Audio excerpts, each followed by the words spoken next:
I think where I want to start is with a number. Those of you who like numbers, enjoy this number. It's probably the only number we will use all day. Those of you who don't like numbers, endure this number, and it's all words from here on in. But this number, I think, captures the very essence of risk communication, so it's a good place to start. If you make a long list of hazards, and you rank order them in order of something like expected annual mortality, how many people they kill in a good year. And then you take the same list of hazards, and you rank order them in order of how upsetting they are to people. The correlation between the two rank orders is approximately 0.2. Those of you who have studied statistics may remember you can square a correlation coefficient to get the percentage of variance accounted for. If you square 0.2, you get 0.04, a glorious 4% of the variance. Or, and here it is without numbers, the risks that kill people and the risks that upset people are completely different. If you know a risk is dangerous, that tells you almost nothing about whether it's upsetting. If you know a risk is upsetting, that tells you almost nothing about whether it's dangerous. This 0.2 correlation appears to be universal. If you replace mortality with morbidity in the calculation, you're not killing people anymore, you're hurting them or making them sick. And you correlate morbidity with public concern. It comes out 0.2. If you're not worried about either of those, if you're worried about ecosystem damage, correlation between ecosystem damage and public concern is 0.2. If you look at social impacts, you get 0.2.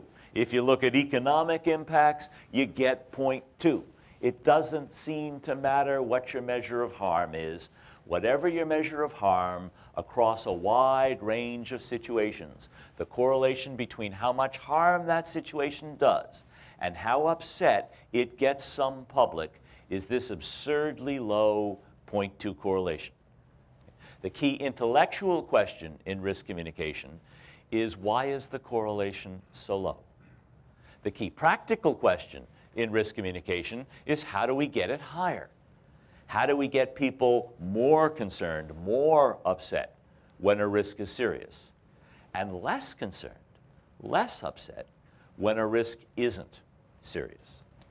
Now, a long time ago, back in the 1980s, and this correlation is not my work, it goes back to the 1950s, and it's work that was initially done by Richard Wilson at Harvard, but going back to the 1980s, I coined terminology to try to make sense out of this correlation, and that terminology has become fairly standard in risk communication and very standard for me. It's my signature terminology, so I want to introduce you to it.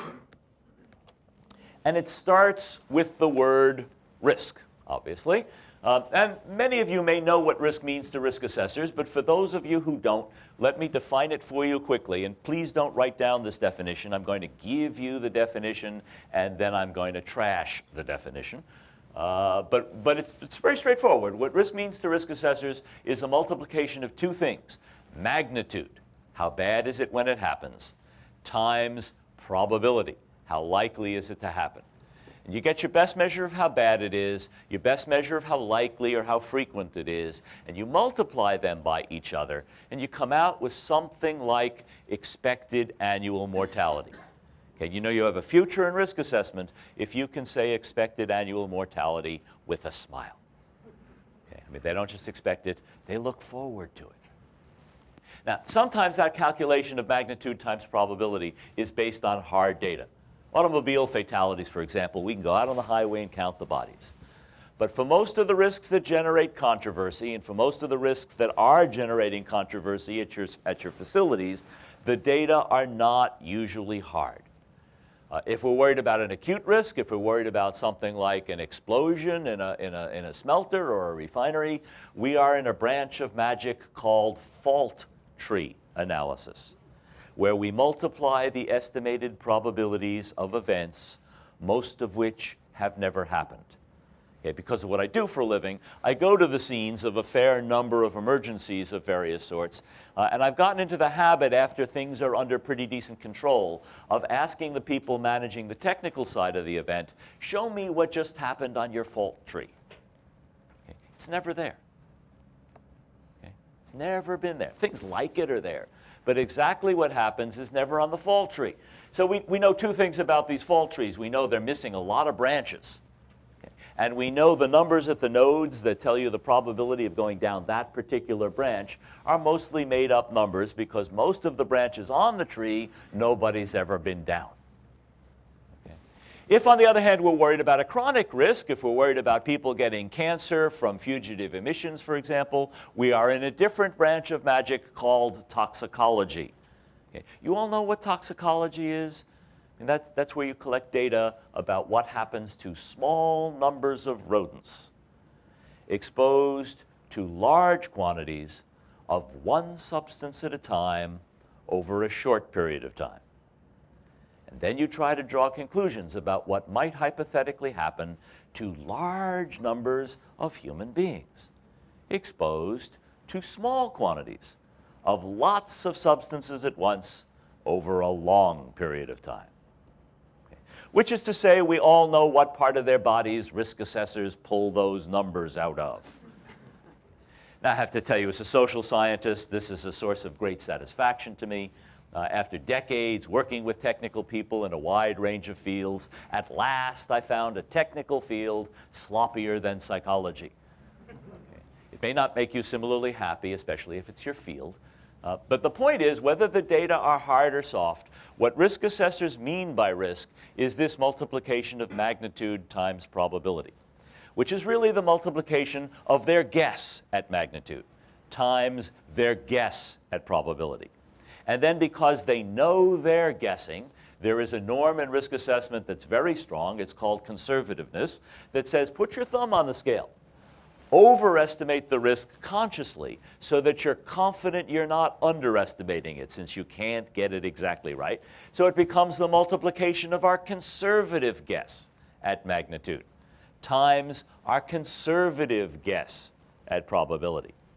But underneath the random error, which is the fact that we're guessing, and the systematic error, which is the policy of guessing conservatively, underneath all of that, what risk assessors mean by risk is this multiplication of magnitude times probability.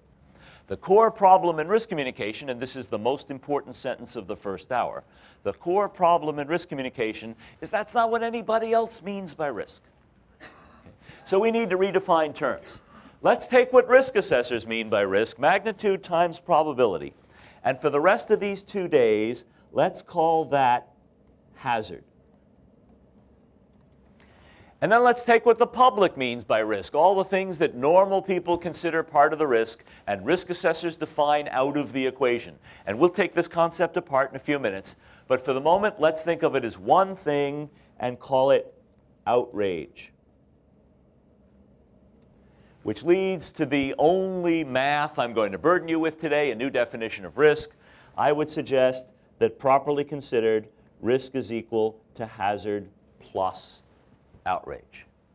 Now, technical people hate this formula. I mean, I do a lot of work with engineers, and you can pretty much count on engineers to look at a formula like this and start to sneer a little bit. You know, that's what happens when you let an English major write a formula.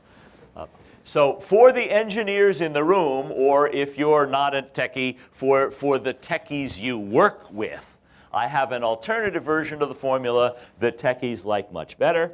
I would suggest that risk is a function of hazard and outrage. Okay. If you don't know what that means, that's hazard plus outrage in techie code.